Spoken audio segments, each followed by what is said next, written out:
एकीकडे राज्याचे मुख्यमंत्री म्हणतात की आम्ही 36,585 कोटी रुपयांची कर्जमाफी केली, मात्र दुसरीकडे हेच मुख्यमंत्री अर्थमंत्री म्हणून तरतूद करताना 20,552 कोटी रुपयाची तरतूद करतात.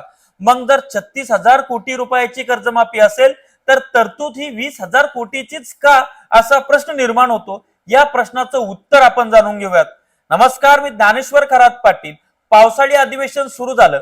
अधिवेशनाच्या पहिल्याच दिवशी राज्याचे मुख्यमंत्री सध्या अर्थमंत्री आहेत. या अर्थमंत्र्यांनी पुरवणी मागण्या सादर केल्या. या पुरवणी मागण्या विक्रमी तब्बल 97,706 कोटी रुपयाच्या आहेत आणि यांच्या अलीकडच्या जे सरकार आलेल्या सरकारमधल्या सर्वाधिक आहेत. मागच्या जून मध्ये 2025 मध्ये अजित पवारांनी 45,000 कोटीच्या पुरवणी मागण्या सादर केल्या होत्या. आता या 97,000 कोटी पैकी 20,552 कोटी रुपये हे कर्जमाफीसाठी तरतूद करण्यात आलेली आहे. अशा पद्धतीची ती तरतूद आहे. मग प्रश्न निर्माण होतो की 36,000 कोटीची कर्जमाफी करताय, 56 लाख शेतकऱ्यांना लाभ मिळतो म्हणताय आणि दुसरीकडे तुम्ही 20,000 कोटीची तरतूद करताय. मग 20,000 कोटीच्या आताचे सगळं काय गुंडाळायचा प्रयत्न आहे काय? तसला काही प्लॅन केला आहे काय?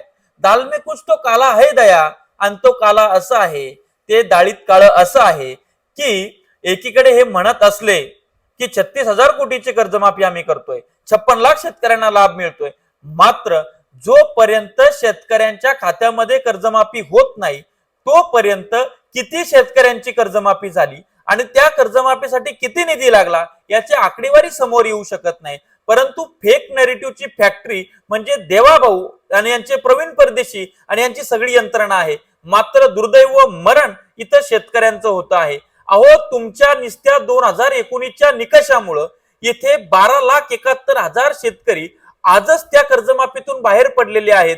त्यांना या कर्जमाफीचा लाभ मिळणार नाही आणि तुम्ही म्हणताय की 50,000 रुपये आम्ही त्या शेतकऱ्यांना देतोय.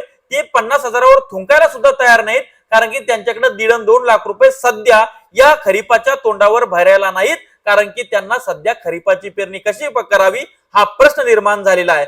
आणि ज्या अर्थी 13 लाख शेतकरी एका फटक्यात बाहेर पडतायत, मग यांच्या 56 लाखातले 13 लाख आताच वजा झालेले आहेत. मग उरले किती? 43 लाख, 43 लाख उरलेले आहेत. आणि त्या 43 लाखांमधले 2018चे जे काय आहेत ते पण असेच उडून गेलेले आहेत. त्याच्यामुळं 20,000 कोटीच्या आतच हे दुकान बसवायच्या तयारीमध्ये मुख्यमंत्री त्यांचे आर्थिक सल्लागार हा प्रयत्न करतायत, असा माझा संशय यांच्यावर आहे. आणि म्हणून यांनी पुरेपूर तरतूद केलेली नाही. आता यांना बोलायला गेलं तर हे म्हणतील आपण अंमलबजावणी सुरू केलेली आहे, सध्या आपण 20,000 कोटीची तरतूद केलेली आहे आणि पुढच्या अधिवेशनामध्ये उर्वरित तरतूद करू, असं उत्तर यांचं असणार आहे. मात्र यांच्या कर्जमाफीच्या निर्णयाचं आणि पूर्ण कर्जमाफीच्या प्रोसेसचं ऑडिट झालं पाहिजे, त्याचा व्हाईट पेपर निघला पाहिजे. किती शेतकऱ्यांना कर्जमाफी मिळाली, किती करोड रुपयाची कर्जमाफी लागली याचा माहिती अधिकार आपण नंतर टाकणारच आहोत. परंतु कितीही म्हणजे अशी बनवाबनवी आपण बघितली आहे, पण अशी ही कर्जमाफीची फसवाफसवी देवाभाऊ करतायत. कुठं फेडाल हे पाप? त्या पुरवणी मागण्यांमध्ये 2017च्या कर्जमाफीमध्ये पात्र असलेले परंतु लाभ न मिळालेले अशा शेतकऱ्यांसाठी 200 कोटीची तरतूद करण्यात आलेली आहे. अशा पद्धतीची अपडेट आहे. खूप अवघड चाललेलं आहे सध्याचं. आणि जे काय 50 आमदार विरोधी पक्षामध्ये आहेत, मला वाटतं 20 त्यात उद्धव ठाकरेचे आहेत. त्या 20 पैकी डबल आता 14 आमदार जाण्याच्या तयारीमध्ये आहेत, पक्की खबर आहे. मग कशी लोकशाही टिकणार आहे हे पण तुम्ही सांगा. कसा शेतकरी वाचणार आहे हे पण तुम्ही सांगा. एकच पक्ष या देशात जिवंत ठेवायचा का? बाकी सगळे पक्ष भाजपमध्ये विलीन करून टाकायचे का? नेमकं करायचं काय? अपेक्षित काय आहे राज्यकर्त्यांना? एवढा विद्रोह असताना, एवढा विध्वंस असताना, एवढी अँटी इन्कम्बन्सी असताना हे सरकार एकही निवडणूक का हरत नाही हाही प्रश्न तुम्हाला पडला पाहिजे.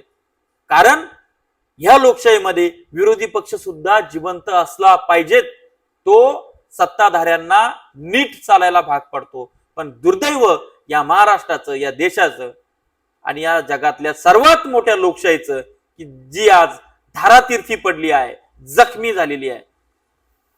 बाकी तुम्ही कमेंट्स मध्ये लिहा. धन्यवाद.